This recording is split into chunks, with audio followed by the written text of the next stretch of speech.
আমরা পেয়েছি সাবেক বাংলাদেশের প্রধানমন্ত্রী শেখ হাসিনা। আপনাকে স্বাগত জানাই, আপনি আমাদেরকে সময় দিয়েছেন, এসেছেন আমাদের কাছে। আমাদের সাথে আরো থাকছেন ডক্টর মোহাম্মদ ইউনূস। ডক্টর মোহাম্মদ ইউনূস, আপনাকে আমাদের অনুষ্ঠানে স্বাগত জানাই। আপনি আমাদের সময় দিয়েছেন, সেজন্য আমাদের কৃতজ্ঞতা জানাই। অন্তর্বর্তী সরকারের প্রধান উপদেষ্টা ডক্টর মোহাম্মদ ইউনূস যুক্তরাষ্ট্রে বিল ক্লিনটনের উপস্থিতিতে একটা অনুষ্ঠানে বললেন যে আন্দোলন খুব পরিকল্পিতভাবে চালিয়ে নেওয়া হয়েছে, কিছুই হঠাৎ হয়নি। এই আন্দোলন কি শুরু থেকেই কোটার আড়ালে সরকার পতনের আন্দোলন ছিল? আপা, আপনার একটু মন্তব্য শুনতে চাই। আপনি আমাদের একটু বলবেন জুলাই অভ্যুত্থানের ফল কি চলছে দেশে, কেউ চোখে দেখেন না? এখন কথা নাই কেন মুখে? পত্রিকায় লেখেন না কেন? এত স্বাধীনতা পেয়ে গেছে, সেই স্বাধীন বাংলাদেশের যা দেখেন তা লেখেন না। সেই লেখার সাহসটাও নাই। শেখ হাসিনা যখন ক্ষমতায় ছিল তখন তো বেশ সাহস ছিল, তখন তো দাম লিখতে থাকতেন। আমি কারো গলা টিপে ধরিনি। ইচ্ছা মতো লিখেছেন, ইচ্ছা মতো বদনাম করেছেন, ইচ্ছা মতো মানুষকে বিভ্রান্ত করেছেন। আজকে যারা বিভ্রান্ত পড়েছিল, আজকে তারা বুঝে দেখুক যে দেশ কোথায় আছে, তারা কেমন আছেন। আমার সেটাই প্রশ্ন, তারা কেমন আছে সেটাই আমি জানতে চাই।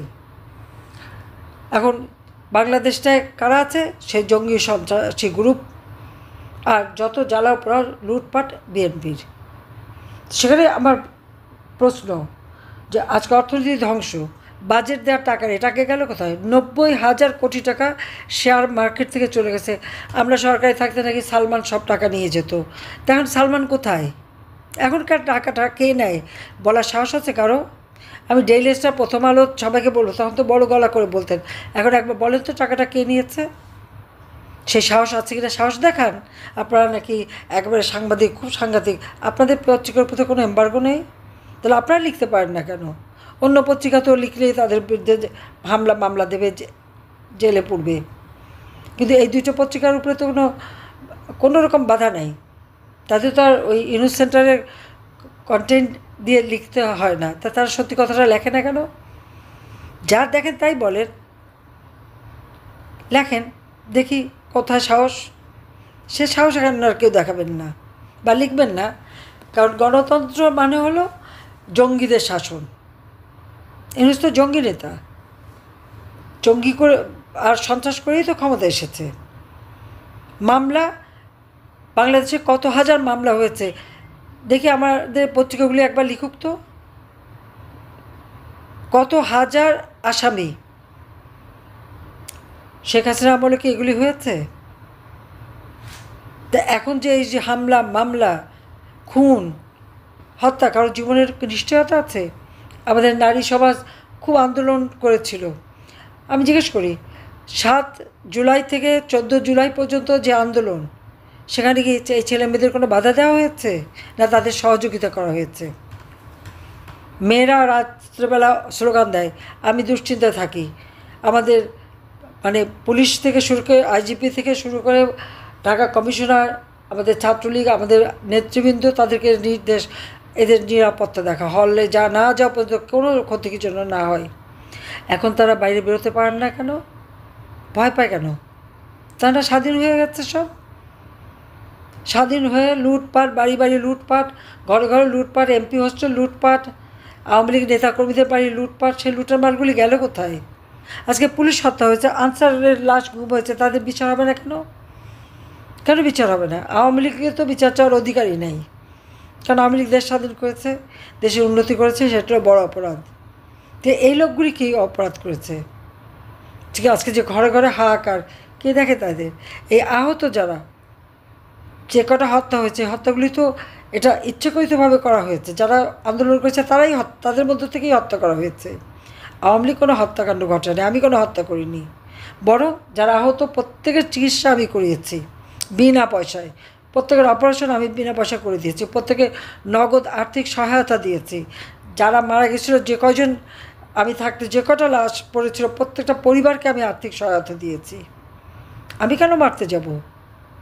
কিন্তু আমার উপরে এই অপবাদ কেন হবে? 439টা মামলা আমার বিরুদ্ধে, তার মধ্যে বেশি খুনের মামলা, আবার তার মধ্যে প্রায় 40-50 জন তো জীবিত ফিরেও এসেছে।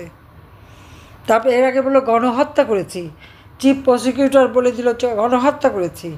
তখন সে গণহত্যা করি, এখন আর গণহত্যা বলে না, মানবাধিকার লঙ্ঘন। যে কোর্টে যুদ্ধাপরাধীদের বিচার হবে, আর যিনি সব যুদ্ধাপরাধীদের ডিফেন্সে ছিল এই চিফ প্রসিকিউটর, সে আজকে কী করে চিফ প্রসিকিউটর হয়? সেটাই আমার প্রশ্ন। কোন আইনে আছে? আইন নাই, বিচার নাই, আদালত নাই, মানুষের কোথাও যাওয়ার জায়গা নেই। একটা দমবদ্ধকর পরিবেশ আজকে বাংলাদেশের। বাংলাদেশটাকে আজকে ধ্বংসের শেষ সীমানায় নিয়ে আসা হয়েছে। এখান থেকে ত্রাণ পর একটাই বাস্তবতা, এই জঙ্গি ইউনূস এবং তার এই যে উপদেষ্টা আর এই জঙ্গি বাহিনী, এদের হাত থেকে দেশকে রক্ষা করা। ডক্টর ইউনূস যাদেরকে নিয়ে সরকার গঠন করেছে, উনি নিজেও, তার যে লাল পাসপোর্ট করা হলো, কই তার আগের পাসপোর্টের তো কোনো নাম্বার দিয়ে সেখানে উল্লেখ করা হয়নি। তাহলে সে আসলে কোথাকার সিটিজেন, ফ্রান্সের না আমেরিকার? এই প্রশ্নের উত্তরটা দিক। এখন অবশ্য বাংলাদেশের লাল পাসপোর্ট নিল, খুব ভালো কথা। আবার ওনার নাম আপনারা দেখেছেন যে আমাদের সাবেক ভিসি কলিমুল্লাহ, তিনি বলেছেন উনি যখন প্রথম বিবাহ করেন আমেরিকায়, আমেরিকার সিটিজেন, সেখানে নাকি খ্রিস্টান ধর্ম গ্রহণ করতে হয়েছিল। সেই খ্রিস্টান ধর্মের নামটা কী ছিল ওনার, সেটা একটু জানা দরকার। আচ্ছা, খ্রিস্টান ধর্ম গ্রহণ করে তিনি প্রথম স্ত্রী, যে মেয়ে এখন অপেরা সিঙ্গার, তো তারপরে কি উনি মুসলমান হয়েছিলেন? আমার কাছে এখন সেই প্রশ্ন। আমাদের যারা হুজুরা হিন্দুদের সাথে যাচ্ছে তাদেরকে আমি জিজ্ঞেস করি যে আপনারা একটু জিজ্ঞেস করেন না যে খ্রিস্টান ধর্ম গ্রহণ করে বিয়েটা করলেন, হ্যাঁ সে বিয়ে টেকে নাই, বুঝলাম সেটা, তারপরে তো আবার দ্বিতীয় বিয়ে করছেন, খুব ভালো কথা, এটা করতেই পারেন, কিন্তু উনি কি এরপর আবার ইসলাম ধর্ম গ্রহণ করেছিলেন? আমি সে প্রশ্নটাও রেখে গেলাম। আজকে মিয়ানমার বর্ডারে আমাদের কোনো মানে সরকারের নাকি কোনো নিয়ন্ত্রণ নাই, সেখানে আজকে আরাকান আর্মি দখলে চলে গেছে পার্বত্য চট্টগ্রামের অংশ, কিন্তু কেন গেল তার উত্তর কিন্তু এই ডক্টর ইউনূসকে দিতে হবে। দেশ বিক্রি করা, আবার এখন আমাদের যে জায়গায় পোর্ট বিক্রি করবে সবই শেষ করে দেবে। বাংলাদেশের মানুষের থাকবেটা কি? রক্ত দিয়ে স্বাধীনতা এনেছে, সেই রক্তের সাথে আজকে বেইমানি করা হচ্ছে। কাজে দেশবাসীকে আমি বলবো সবাইকে এখন রুখে দাঁড়াতে হবে। এতদিনে নিশ্চয়ই আপনাদের আসল চেহারাটা সকলের উন্মুক্ত হয়েছে। এতদিন আমার সবাইকে মিথ্যা বলে যে অপবাদ দেওয়া হয়েছিল, এখন নিশ্চয়ই সেটা পরিষ্কার হয়েছে। কাজে এখন আসেন, সকলে ঐক্যবদ্ধ হন, ঐক্যবদ্ধ হয়ে এই দুঃশাসনের থেকে, ইউনূসের এই জঙ্গি শাসনের থেকে দেশকে আমরা মুক্ত করে মানুষের জীবনে শান্তি নিরাপত্তা নিশ্চিত করি, দেশকে আবার অর্থনৈতিকভাবে উন্নত করি। ইনশাআল্লাহ এটা আমরা পারবো, এ বিশ্বাস আমার আছে, কারণ জনগণই মূল শক্তি। আর যার সাথে জনগণ থাকে যে কোনো অসাধ্য সাধন করা যায়, যেটা আমরা করেছি। কাজে আমি সেই আহ্বান সবাইকে জানাচ্ছি। আর আমাদের যারা নেতাকর্মী আছেন সকলকে ঐক্যবদ্ধ থাকতে হবে, সব ভুলে ঐক্যবদ্ধ হয়ে এই জঙ্গির বিরুদ্ধে আন্দোলন করতে হবে, সংগ্রাম করতে হবে। যখন যেভাবে সংগ্রাম করা সেটাই করতে হবে, তার জন্য সকলে সদা প্রস্তুত থাকতে হবে। আজকে আমাদের মিছিল হওয়ার কথা, আমি জানি মিটিং করছি দেখে তারা করতে পারেননি, কিন্তু এই সংগ্রামের আমাদের ধারাবাহিকতা অব্যাহত রাখতে হবে যতক্ষণ পর্যন্ত না এই জঙ্গির পতন না ঘটে। আর এর হাত থেকে আবার দেশের গণতন্ত্র এবং মানুষের জান মাল নিরাপত্তা না দিতে পারি, ততক্ষণ আমাদের সংগ্রাম চলবে। সবাইকে ধন্যবাদ। অনেকে এই কথা বলে থাকেন প্রফেসর ইউনূস যে আপনি তো ইচ্ছা করলে এই পৃথিবীর যে কোনো দেশে সেটেল করতে পারতেন, পৃথিবীর যে কোনো দেশের হয়েই আপনার যে আইডিয়াগুলি সেগুলি আপনি ডিসেমিনেট করতে পারতেন, তারপরেও আপনি বাংলাদেশে থাকছেন, বাংলাদেশে থাকাটাকেই আপনি মানে আমি যদি বলি আপনার জন্য নির্ধারণ করছেন, সেটি কারণ আপনি চাইলেই সেটি সম্ভব, সেটি কি আপনার জন্য দিন দিন কঠিন হয়ে যাচ্ছে, বা আপনি এটি কেন করছেন? বা মানে অনেকে বলছেন যে আপনি আসলে, হ্যাঁ আপনার কাছে জানতে চাইছি যে আপনি তো আসলে দেশে থাকেন বিদেশে থাকেন, মানে আপনার ভৌগোলিক অবস্থানটা তো আসলে আপনার আইডিয়াগুলির জন্য খুব বড় বাধা না, মানে আপনাকে বাংলাদেশেই কেন থাকতে হবে, এটা অনেকে প্রশ্ন করেন যে মানে আপনি বাংলাদেশে থাকাটাকে কেন প্রেফার করেন? তুমি কি বলছো আমি দেশ ছেড়ে চলে যাই? না, আমি বলছি আমি জানতে, বাংলাদেশের মানুষ তো এরকম ভাবে যে দেশ থেকে যে চলে যেতে পারে সে খুব চলে যায়, এমন কুসন্তান হলাম দেশের জন্য, এখন পরামর্শ দিয়ে আপনি দেশ ছেড়ে চলে যান, এই অবস্থা হলো আমার। মনে করি না আমার এই অবস্থা হয়ে আছে যে আমি দেশেরই সন্তান, এই দেশেই থাকবো, দেশের জন্য যে কাজ করি সেটাই করব, এটা যতদিন আমি বেঁচে আছি সেটাই করে যাব। আমাকে বিভিন্ন দেশ থেকে আহ্বান জানাই, আমি কেন ওখানে দেশে থাকছেন। আজকেও একটা নতুন দেশ থেকে আহ্বান পেলাম, বলে আমরা সব ব্যবস্থা করে দেবো। এটা আর একটা নতুন দেশ যোগ হলো আছে। কিন্তু আপনি বাংলাদেশেই থাকতে চান, এবং আমাদের কাছে যেটি মানে আমরা সাংবাদিক হিসেবে আপনাকে প্রশ্ন করতেই হয়, আপনি দেখেছেন যে আপনার প্রতিষ্ঠিত গ্রামীণ ব্যাংকের একটি সংবাদ সম্মেলন হয়েছে, সেই গ্রামীণ ব্যাংকের সংবাদ সম্মেলন থেকে আপনার বিরুদ্ধে যে অভিযোগ করা হয়েছে সেই অভিযোগ মানি লন্ডারিং এর। সেই অভিযোগের ক্ষেত্রে বলা হয়েছে আমি সবচেয়ে ডাকু বাংলাদেশে সবচেয়ে বড় ডাকাত এদেশে, কাজে সেই হিসাবে সবাইকে জানান দেওয়া হচ্ছে, সেই হিসাবে আমি পরিচিত হয়েছি। আমি সবচেয়ে বড় ডাকাত, আমি সবচেয়ে সাংঘাতিক মানুষ যে দেশের সর্বনাশ করে যাচ্ছি, সেইভাবে পরিচিত হয়েছি।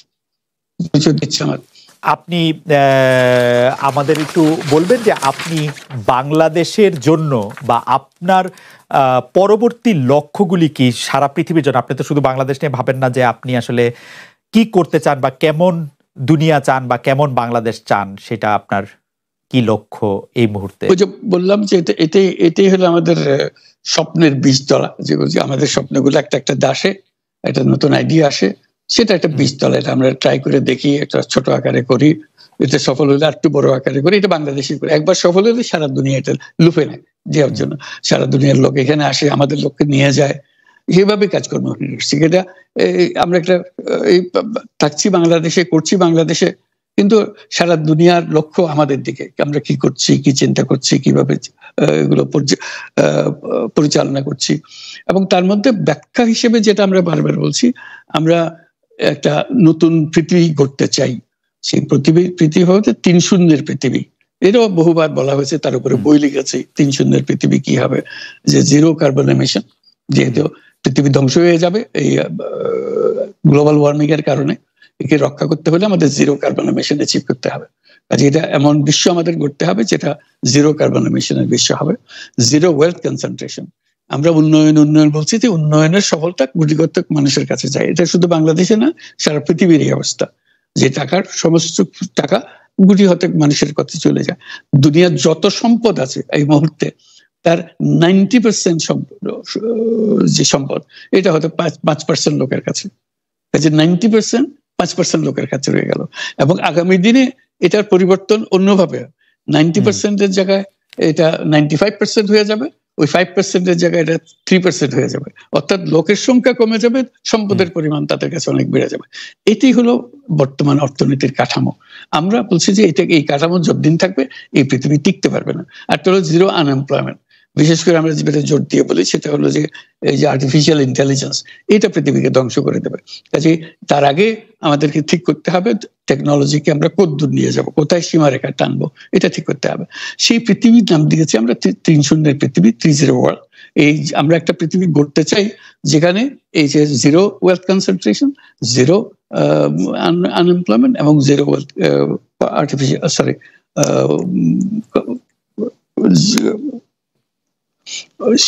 গ্লোবাল ওয়ার্মিং 0 হবে। এই 3টা 0-র মধ্যে আমরা থাকবো।